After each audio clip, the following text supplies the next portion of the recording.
Good day sa ating lahat mga kaibigan. Nandito na naman tayo sa ating channel na Mercado Official po.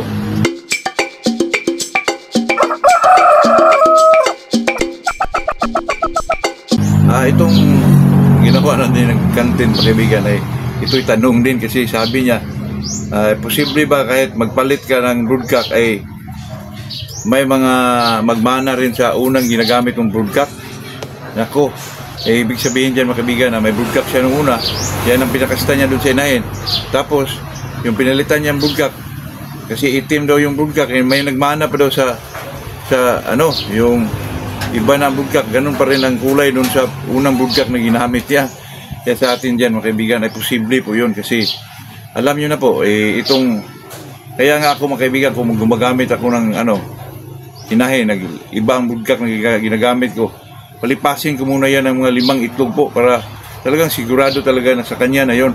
Kasi yung kaibigan sa storage ng mainahin dito sa tiyan nila po, di ba, ang daming itlog. Kung katay tayo, di ba, makita natin yun, daming itlog ng linya po. Unang mga similya ay lumalabas doon sa pangalawang broodcock na ginagamit muna kasi sa ganyang klase po nakita tayo pag magkatay tayo ng inahin po, ang dami pang mga maliliit na itlog doon mga kaibigan. Baka yun ang nag-continue pag inaano mo ng pinalitan mo ng ibang broodcock, nagmana pa rin ang kulay ng unang broodcock na ginagamit mo po. Sa akin dyan mga kaibigan, pag ganyan ang estilo po na magpalit ka ng broodcock, magpalipas ka muna mga kaibigan, para itugin mo muna ng 5 bisis.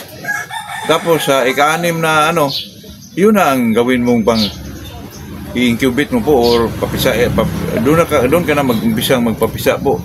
Doon sa ika-6 mga kaibigan para safe talagang sa kanya talaga yon. Sa pangalawang broodcock talaga yon. Ganon ako mga kaibigan, kahit 3 itlog, palipasin ko muna ng 3 itlog.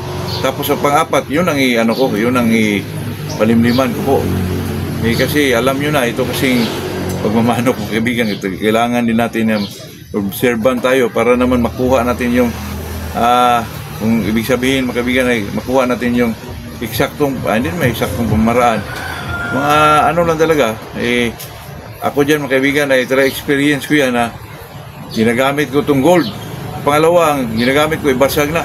May mga gold pa rin lumalabas po. Kaya ang pinaka-the best na gawin dyan mga kaibigan ay magpaitlog ka muna ng 3 itlog o 5 ba para safe talaga na wala nang lumalabas doon sa unang broodcock na ginagamit mo po. Kasi itong magmamano ka mga kaibigan, kahit sa mga simpleng bagay o napakasimpleng bagay ay talagang pakialaman natin yung mga kaibigan para naman malaman talaga natin kung ano yung mga sitwasyon na yun. Kasi itong manok mga kaibigan, pag sabi nila yung mga kaibigan, yung nabasagan ng itlog sa loob, dati wala yung solusyon pero yung nakita ko dun sa vlog ni Sir Gagalak ay medyo may solusyon pala mga kaibigan. Lagyan nila ng hose, napasok yung tubig sa loob, tapos dinidrain mga kaibigan. Kaya nabuhay yung babae po sa atin dyan. Pag nabasagan na, wala na, patay na, di ba? So sa kanila ginawa ng solusyon mga kaibigan, pinasukan ng tubig doon, tapos dinidrain, lumalabas yung mga shell ng itlog po. Kaya medyo nabuhay yung inahin mga kaibigan. Kaya alam nyo naman, yung idol natin na si Sir Jeff Gagalak, napakagaling doon. Kahit siya gumagawa ng mga yung mga probiotic, katulad na ginagamit yung Yakult, ay napaka about naman sa mga booster mga kaibigan, yung bakuna, napaka master talaga mga kaibigan. Sir Jeff Gagalak, kahit sa pagkuha ng mga tapay, yung mga ganon, grabe din, marunong din magkabit ng tari, lahat na po. Kaya napakaganda po about breeding, grabe talaga Sir Jeff Gagalak. Kung sundan mo yung mga video niya ay talagang may matutunan ka po. Kasi katulad nung mag-heal ng tibak mga kaibigan, doon po sa kanya na tutunan yun hindi naman natin alam yun na injikan natin tapos takpan natin yung butas para hindi makalabas yung bakterya. Doon na mamatay yung bakterya mga kaibigan. Doon na medyo ma-heal yung yung tibak po. Sa atin dyan, lagyan na natin ng kaksyo, tapos lagyan natin ng sabon para matunaw. Hindi pala yung ganun mga kaibigan. Talagang injikan mo ng mga antibacterial, tapos takpan mo yung medyo may butas niya dito para hindi makalabas yung bakterya. Mamatay siya sa loob kasi pinapatay siya doon sa antibacterial. Kaya yun mga kaibigan, kailangan talaga nating obserban tayo sa lahat ng pamamaraan para naman matuto tayo po. Especially mga kaibigan sa conditioning, napaka yun, kasi yun ang nagdala talaga ng bida mga kaibigan. Itong magmamano ka, itong conditioning talaga po. Anuhan mo yun, pakiramdaman mo yung mga quinting, ganun, yung carbo loading, yung pagpailaw, yung daily exercises, yung anong gawin, yung mga stretching mga kaibigan, napaka-importante po yun. Kaya tayo bilang isang magmanok, talaga kailangan natin yun mga kaibigan, na tayo naman matuto dyan pag medyo nauna sa atin.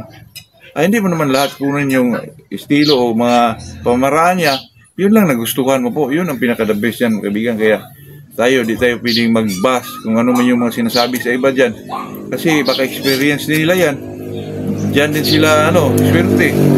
Kaya sa atin, makinig na lang tayo. Tapos kung ano yung mga nakita mong medyo hiyang ka or medyo magamit mo, ito lang kunin mo rin para for your kaibigan, stock knowledge about pamaraan, about pag-alaga ng manok po. Ganyan naman talaga. Pero pag masyado tayong hambog, okay na ako dito, nako, yan ang downfall mo po. Kaya sa atin mga kaibigan, bilang isang magmamanok, medyo lang ba, hindi tayo magyabang, para naman medyo maganda yung natin pag mamanok natin po mga kaibigan. Kasi yung iba, ginaya mo lang yan, kami ang nauna nito, nako, masyadong yan mga kaibigan, masyadong pangit yung ganun mga po. Pili pa nga dating turuan yung mga medyo baguhan para naman matuto po. Kasi alam nyo na po, itong mga baguhan mga kaibigan ay mahirapan po silang lalo na kahit sa mga pagpurga lang sa manok, yung mga vitamins na binibigay sa manok, pag kondisyon, yung mga una talaga, mahirapan ka. Kasi yan, naranasan ko rin yan. Pero nakaano lang ako ng medyo mentor sa akin, pero hindi lang yun medyo scientific, medyo lang yun mga kaibigan, yung style na ay sinauna na po. Doon ko rin nakuha sa kanya yung yung about sa buwan. Ako naman mga kaibigan ay naniwala ako kahit sa mga anting-anting o about sa buwan, about sa kalendar, naniwala ako dyan mga kaibigan. Kasi pag maniwala ka dyan ka matuto po, dyan ka mag-umpisang matuto mga kaibigan.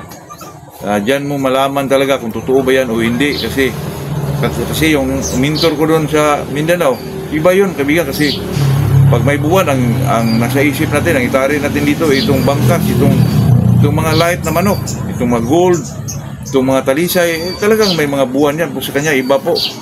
Pag may buwan, ang itari niya, yung medyo mga dark, yung mga buyog, yung mga dark po mga kaibigan na manok. Kasi daw, ang dark, may buwan, may liwanag, maliwanagan daw sila. Pero yun namang walang buwan, ang gamitin niya doon mga kaibigan ay yung mga puti, yung mga talisay, yung mga gold, yung medyo may light sila mga kaibigan. Kasi daw ang mga manok na yan daw ang nagdala ng liwanag po pag medyo walang buwan. Kaya mayroon naman siyang punto doon. Kaya sa atin mga kaibigan, ako naman na mentor ko, ito ang ginawa ko rin yun, na pag magtari ako mga kaibigan, ay yun, yung mga may buwan, ang dalhin ko dyan, yung mga dark na manok po, yung mga dark fowl po. Pag medyo walang buwan, yung mga light naman, yung mga puti, talisay, gold, yun ang mga itari natin kung walang buwan mga kaibigan. Kasi siya mga manok na yan daw ang magdala ng liwanag po. May punto naman yung yung matanda na mentor ko. Kapitbahay namin yun sa Mindanao. Kaya yun lang po. Bilang isang magmamanok mga kaibigan, good morning sa ating lahat po.